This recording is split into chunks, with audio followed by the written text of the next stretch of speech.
Elimizdən alıblar yaxşı bizi, yaman günə salıblar. Bir soruşun, bu qarğınmış fələkdən nə istəyir?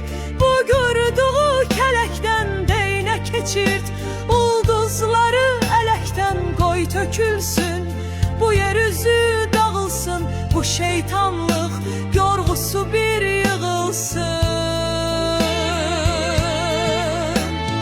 Bir uçaydım bu çırpınan yelindən, bağlaşaydım dağdan aşan selindən, ağlaşaydım uzaq düşən elindən, bir görəydim ayrılığı kim saldı ölkəmizdə, kim qırıldı, kim qaldı. Bakü, Ceyhan boru petrol boru hattından İsrail'e petrol Mən akışı. sənin tək dağa saldım nəfəsi, səndə qeytər göylərə sal bu səsi, bayquşum. Azerbaycan petrolü satmış, İsrail'de bunu kullanmış. Bu petrol nasıl gitmiş oraya? Darda Uçarak qalıb mı gitti? bağırır, mürüvvətsiz insanları çağırır.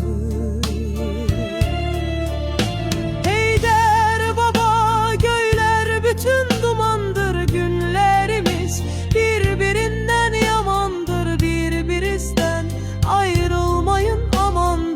Yaxşılığı əlimizdən alıblar yaxşı bizi, yaman günə salıblar.